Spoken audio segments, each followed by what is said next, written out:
Welcome to the Discernment Drop. I'm Pastor John L. Widdifield.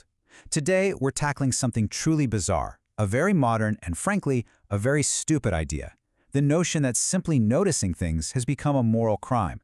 We're going to pull back the curtain on how basic common sense was rebranded as hate speech and talk about why it's so vital that we refuse to play that game.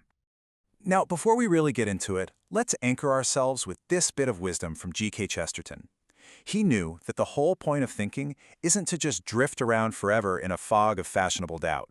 No, the point is to find truth, something solid you can actually stand on.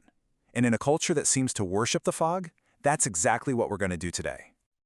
So, here's our roadmap. First, we're going to lay down the foundation. Thinking in patterns is not a sin.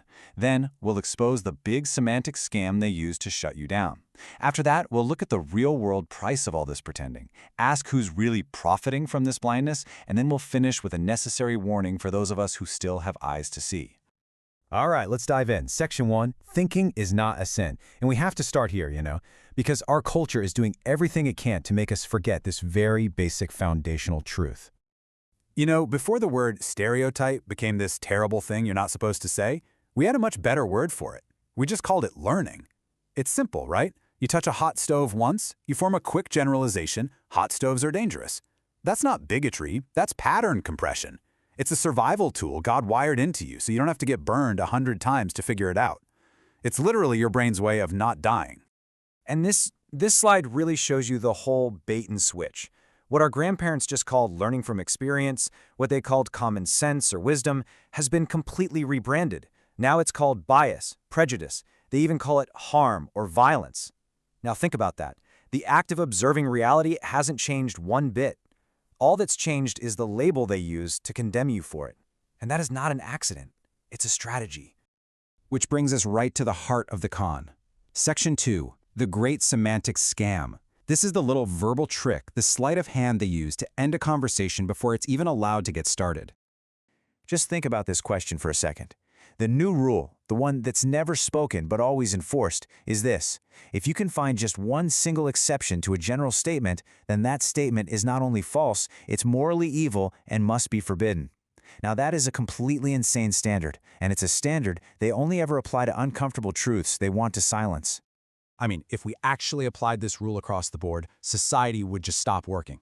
Your weather forecast, which says there's a 70% chance of rain, well, that's hateful because it's not raining on every single person.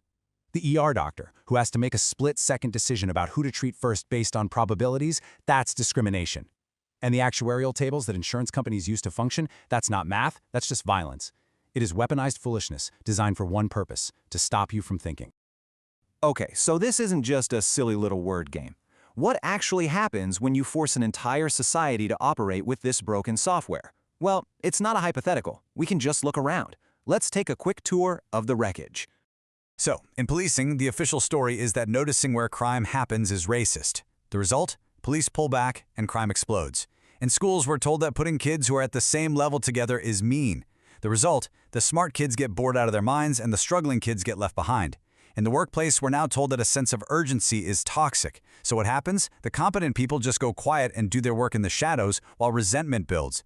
And in politics, well, we're all just supposed to pretend that people who believe wildly different things don't act in predictable ways. It's mandated blindness, and it's failing everywhere it's tried. And here's the really insidious part. This creates a situation that psychologists actually have a name for: pluralistic ignorance. It's that bizarre state where almost everyone in a group privately knows the truth. But because nobody dares to say it out loud, everybody assumes they're the only one thinking it. And that is how you end up with insane policies that nobody actually supports being enforced by people who are just trying to keep their jobs. Look, a system this destructive and this stupid doesn't happen by accident.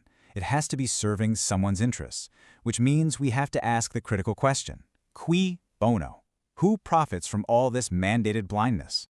And this is the answer. Pattern recognition is profoundly dangerous to any system that is failing. A stereotype, which is just an observation of an outcome, is a direct threat to any ideology that isn't working in the real world. Why?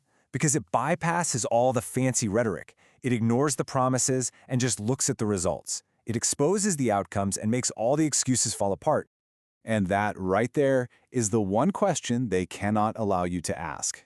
The second you can say, hey, this ideology, this system, it seems to reliably produce these results, well, then you're just one step away from asking, so is this system any good? And that kind of accountability, that simple judgment, is absolutely intolerable to a system built on lies. The easiest way to protect a failing ideology is to make it a crime to notice its failures. So that brings us to our last section. And I want to shift my tone here for a moment and just give a direct pastoral warning to those of you out there who insist on actually using the eyes that God gave you. It all starts with this non-negotiable principle. You cannot know the truth about the world if you are forbidden from looking at it. Truth isn't just a nice feeling or an opinion. It is an accurate report of what is real. And seeing, really seeing, isn't just a passive thing. It requires you to connect the dots. It is the act of recognizing patterns. The very mental tool that our culture has labeled a thought crime is the fundamental engine of perception itself. And if those first two things are true, then the conclusion is unavoidable. In a culture that praises willful ignorance and calls it compassion, we have to be crystal clear. Blindness is not a virtue. It is a cowardly retreat from reality. It isn't kindness. It is a profound moral and intellectual failure. So I'm going to leave you with this question. The world we live in is set up to punish the people who see and reward the people who pretend. To choose to see, to connect the dots, to speak plain truth, it will cost you something. The question you have to answer is this: what is the far greater cost of choosing to be blind? Thank you for joining me for the Discernment Drop. God bless.